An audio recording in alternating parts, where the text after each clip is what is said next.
Welcome back friends to the GS platform YouTube channel. दोस्तों आज है 1 अक्टूबर 2020 और आज की करंट अफेयर में जितने भी इंपॉर्टेंट क्वेश्चन बनेंगे इस वीडियो में हम लोग देखेंगे। और अगर आप चैनल पर नए हैं तो चैनल को सब्सक्राइब करें और पीडीएफ के लिए टेलीग्राम को जरूर ज्वाइन करें।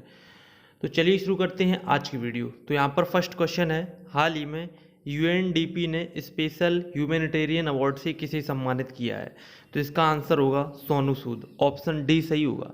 तो बॉलीवुड अभिनेता सोनू सूद को एक आभासी समारोह यानी कि वर्चुअल सेरेमनी में 28 सितंबर 2020 को संयुक्त राष्ट्र विकास कार्यक्रम यानी कि यूएनडीपी की ओर से प्रतिष्ठित SDG special humanitarian action award से सम्मानित किया गया है, जो उन्हें निस्वार्थ भाव से मदद करने और लाखों प्रवासियों को भेजने और विदेशों में फंसे छात्रों को उनके घरों में वापस भेजने के लिए ये उनको पुरस्कार मिला है। इसके अलावा वो छोटे बच्चों को मुफ्त शिक्षा और चिकित्सा सुविधाएं भी प्रदान कर रहे हैं और कोविड-19 महामारी के मद्देनज़र ज़रूरतमंदों को मुफ्त रोजगार भी प्रदान कर रहे हैं। ठीक है, तो आप ध्यान रखें कि इन सब के उपलक्ष्य में उनको यूएनडीपी ने स्पेशल ह्यूमैनिटेरियन अवार्ड दिया है। और इस प्रतिष्ठित सम्मान के साथ सोनू सूद भी Angelina Jolie, David become, Leonardo DiCaprio, Emma Watson और निकोल किडमन और प्रियंका चोपड़ा जैसे सितारों में शामिल हो गए हैं जिन्होंने संयुक्त राष्ट्र द्वारा इस तरह का सम्मान प्राप्त किया है। राइट, नेक्स्ट क्वेश्चन है क्वेश्चन नंबर सेकंड, हाल ही में अंतर्राष्ट्रीय अनुवाद दिवस कब मनाया गया? तो इसका जो राइट आंसर है 30 सितंबर। ऑप्शन डी सही होगा। तो इंटरनेशनल ट्रांसलेशन डे अंतर्राष्ट्रीय अनुवाद दिवस हर साल 30 सितंबर को मनाया जाता है। ये दिन भाषा अनुवाद पेशेवरों के काम का जश्न मनाने का है, जो संवाद, समझ और सहयोग की सुविधा प्रदान करती हैं, जो विकास और विश्व शांति और सुरक्षा को मजबूत करने में योगदान देता है।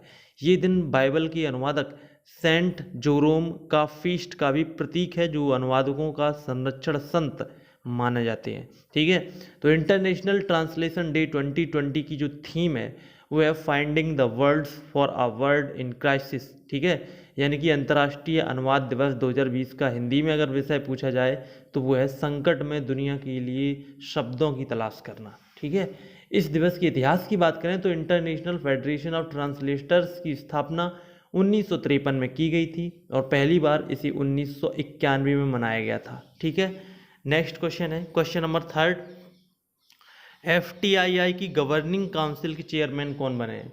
तो इसका आंसर होगा शेखर कपूर। ऑप्शन ए सही होगा।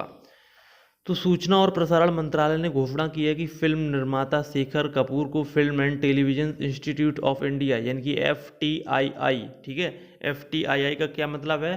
Film and television institute of India, इसके नए अध्यक्ष और एफटीआईआई गवर्निंग काउंसिल के चेयरमैन के रूप में इनको नियुक्त किया गया है। उनका कार्यकाल 3 मार्च वर्ष 2023 तक रहेगा। ठीक है, और इसके साथ ही वो इस पद पर टेलीविज़न निर्माता बीपी सिंह का स्थान लेंगी और उनका कार्यकाल 2020 मार्च में ही समाप्त हो गया था, लेकिन उन्हें कोरोना वायरस फैल जाने के कारण उनके कार्यकाल का विस्तार कर दिया गया था। ठीक है, तो मैं आपको बता दूं कि film and television institute of India की जो स्थापना हुई थी वो वर्ष 1960 में हुई थी, 1960 में हुई थी। ठीक है, और पुणे में तत्कालीन प्रभात स्टूडियो के परिसर में इसकी शुरुआत की गई थी। नेक्स्ट क्वेश्चन है क्वेश्चन नंबर 4, नाबार्ड किस राज्य में स्वच्छता साक्षरता अभियान शुरू करेगा? तो इसका आंसर होगा कर्नाटक। ऑप्शन बी सही होगा। तो national bank for agriculture and rural development NABARD Karnataka में 1 लाख ग्रामीण आबादी को कवर करने वाली 2000 गाँव, ठीक है, इसमें 2000 गाँव को शामिल किया गया है। तो इसमें wash, water, sanitisation and hygiene, जल स्वच्छता और सैनिटाइजेशन, हाइजीन, इस पर साक्षरता को बढ़ावा देने के लिए एक स्वच्छता साक्षरता अभियान शुरू करेगा। ठीक है, और इस अभियान का उद्देश्य अपनी स्वच्छता और स्वच्छता प्रथाओं को अपनाने के लिए महत्वपूर्ण व्यवहार परिवर्तनों को विकसित करना है। राइट, और ये जो अभियान है वो 2 अक्टूबर से शुरू होगा और 26 जनवरी 2021 तक जारी रहेगा। ठीक है, तो आप ध्यान रखेंगे कि national bank for agriculture and rural development के जो अध्यक्ष वर्तमान में हैं उनका नाम है गोविंदा राजुलू चिंटाला। ठीक है, नेक्स्ट क्वेश्चन है question number 5, defence India startup challenge 4 किसने लॉन्च किया है? तो इसका आंसर होगा रक्षा मंत्री राजनाथ सिंह ने। ऑप्शन बी सही होगा। तो रक्षा मंत्री श्री राजनाथ सिंह ने IDEX इवेंट के दौरान डिफेंस इंडिया स्टार्टअप चैलेंज 4 को लॉन्च किया है। कार्यक्रम के दौरान रक्षा मंत्रालय द्वारा पहल और उत्पाद प्रबंधन दृष्टिकोण दिशा-निर्देश भी इसमें जारी किए गए हैं, ठीक है। और ये अपनी तरह की पहली पहल है जो कि भारतीय सशस्त्र बलों के सदस्यों द्वारा पहचाने गए नवाचारों को समर्थन देने के लिए शुरू की गई है, राइट। नेक्स्ट क्वेश्चन है यहाँ पर क्वेश्चन नंबर 6, हाल ही में विश्व हृदय दिवस कब मनाया गया? तो इसका आंसर है 29 सितंबर, ऑप्शन सी सही होगा। तो विश्व हृदय दिवस हर वर्ष 29 सितंबर को मनाया जाता है। इसका उद्देश्य लोगों की हृदय रोग और संबंधित स्वास्थ्य समस्याओं की पूरी श्रृंखला पर ध्यान आकर्षित करना है। ये पहल वर्ष 2000 में वर्ल्ड हार्ट फेडरेशन द्वारा एक वार्षिक कार्यक्रम के रूप में शुरू की गई थी और हृदय रोग विश्व में होने वाली कई मृत्युओं में से एक कारण है। 2020 की जो थीम है वो है use heart to beat CBD, ठीक है, use heart to beat CBD. Next question है क्वेश्चन नंबर 7, हाल ही में हरिजन सेवक संघ का स्थापना दिवस कब मनाया गया? तो इसका आंसर होगा 30 सितंबर, ऑप्शन डी सही होगा। तो सन 1932 में 1932, ठीक है, ये जो वर्ष है इसमें 30 सितंबर को हरिजन सेवक संघ की स्थापना की गई थी। जब गांधी जी ने पुणे की यदवरा जेल में थी और उपवास पर थी तब उन्होंने इस हरिजन सेवक संघ की स्थापना की थी। अस्पृश्यता का मुकाबला करने के लिए यानी कि अनटचेबिलिटी का मुकाबला करने के लिए संघ की स्थापना की गई थी और एक नया साप्ताहिक पत्र भी जारी किया गया था जिसका नाम था हरिजन। हरिजन का अर्थ है भगवान की बच्ची।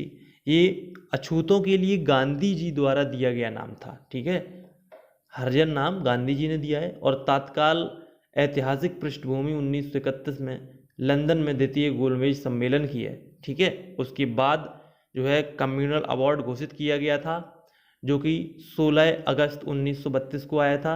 इसके बाद 20 सितंबर सन 1932 को गांधी जी कम्युनल अवार्ड के विरुद्ध धरने पर बैठी थी, उपवास पर, ठीक है, उपवास पर बैठी थी। और इसके बाद 24 सितंबर सन 1932 को गांधी जी और अंबेडकर जी के बीच पूना पैक्ट हुआ था। इसके बाद 30 सितंबर को हरिजन सेवक संघ की स्थापना की थी और पूना पैक्ट के ही बाद कहा जाता है कि गांधी जी की जो रुचि थी वो एक तरह से हरिजन उत्थान कार्यक्रमों में बढ़ गई थी, ठीक है। तो ये आपका क्वेश्चन कंप्लीट हुआ। नेक्स्ट क्वेश्चन है क्वेश्चन नंबर 8, गरीब कल्याण रोजगार अभियान में उत्तर प्रदेश सरकार को कुल कितने पुरस्कार प्राप्त हुए? तो इसका आंसर होगा 8, ऑप्शन बी सही होगा। तो उत्तर प्रदेश सरकार ने केंद्रीय जल मंत्रालय के तहत पेयजल और स्वच्छता विभाग द्वारा शुरू किए गए गरीब कल्याण रोजगार अभियान में 8 पुरस्कार प्राप्त किए हैं। गंदगी मुक्त भारत योजना के कार्यान्वयन में राज्य को समग्र द्वितीय रैंक भी मिली है और पुरस्कारों का वितरण 2 अक्टूबर 2020 को जल राज्य मंत्री द्वारा एक आभासी समारोह में किया जाएगा, राइट। नेक्स्ट क्वेश्चन है क्वेश्चन नंबर 9, हाल ही में किस राज्य में वाईएसआर राज्य कला जल कला योजना शुरू हुई है? तो इसका आंसर होगा आंध्र प्रदेश, ऑप्शन सी सही होगा। तो आंध्र प्रदेश के मुख्यमंत्री वाईएस जगनमोहन रेड्डी ने अपलैंड और शुष्क इलाकों पर एक ग्रीन कारपेट बनाने के लिए वाईएसआर जल कला योजना शुरू की है। इसके तहत उन छोटे और मध्यम किसानों को लाभान्वित करने के लिए बोरवेल खरीदे जाएंगे जिनके पास सिंचाई के लिए पानी का कोई खुला स्रोत नहीं है। और आधिकारिक विज्ञप्ति के अनुसार नई योजना के लिए बोरवेल मुफ्त में खोदे जाएंगे, ठीक है। तो आप ध्यान रखेंगे ये जो योजना है आंध्र प्रदेश में शुरू हुई है। जनरली अगर किसी योजना के पहले अगर वाईएसआर इस तरह का शब्द दिया गया है तो आप आंध्र प्रदेश उसका आंसर लगा सकते हैं, ठीक है। नेक्स्ट क्वेश्चन है क्वेश्चन नंबर 10, हाल ही में किस राज्य ने 3 वर्षों में झुग्गी मुक्त बनने की पहल की है? तो इसका आंसर होगा ओडिशा, ऑप्शन सी सही होगा। तो ओडिशा के मुख्यमंत्री नवीन पटनायक ने 3 साल में राज्य को झुग्गी मुक्त बनाने के लिए एक स्लम अपग्रेडेशन कार्यक्रम शुरू किया है। मुख्यमंत्री ने बालासोर शहर से वीडियो कॉन्फ्रेंसिंग के माध्यम से इस पहल की शुरुआत करते हुए ये बात कही है। ये प्रक्रिया 1000 झुग्गियों में तुरंत शुरू होगी और फिर से इसे प्रत्येक झुग्गी तक इसको आगे बढ़ाया जाएगा और झुग्गी मुक्त 3 साल में बनने का फैसला किया गया है। तो ये रहे आज की वीडियो के टॉप 10 करंट अफेयर क्वेश्चंस जो कि आपने हाल ही में स्टडी किए हैं। आगे देखते हैं यहाँ पर आज की कल की क्विज का आंसर। कल आपसे पूछा गया था हाल ही में अभिनेता सोनू सूद को किसका ब्रांड एम्बेसडर बनाया गया है? तो इसका आंसर होगा एसर इंडिया। दूसरी क्विज थी किस अनुच्छेद के अनुसार राष्ट्रपति शासन लगाने का प्रावधान किया गया है? तो इसका आंसर होगा आर्टिकल 356, क्योंकि जो आपातकालीन उपबंध किए गए हैं इसमें अनुच्छेद 352 के तहत राष्ट्रीय आपातकाल लगता है, 356 के तहत राष्ट्रपति शासन लगता है, अनुच्छेद 360 के तहत वित्तीय आपातकाल लगाया जाता है जो कि अब तक कभी नहीं लगा है। तो ये रहा आज उत्तर कल का। और आज की क्विज का सवाल है किस राज्य में भारत के रॉकेट पोर्ट पर लॉन्च पैड की स्थापना की गई है? ऑप्शन आपके सामने दिए गए, कमेंट बॉक्स में इसका आंसर बता सकते हैं। और दूसरा क्वेश्चन आज जीएस के रिलेटेड है, सतपुड़ा पर्वत की सर्वोच्च चोटी कौन सी है? तो कमेंट बॉक्स में बस बताइए इसका आंसर। जीएस से रिलेटेड ये क्वेश्चन है और बहुत ही इंपॉर्टेंट क्वेश्चन भी है, एग्जाम में आता है। तो मिलते हैं नेक्स्ट वीडियो में, तब तक के लिए वीडियो को लाइक शेयर कमेंट करना ना भूलें। तब तक के लिए नमस्कार।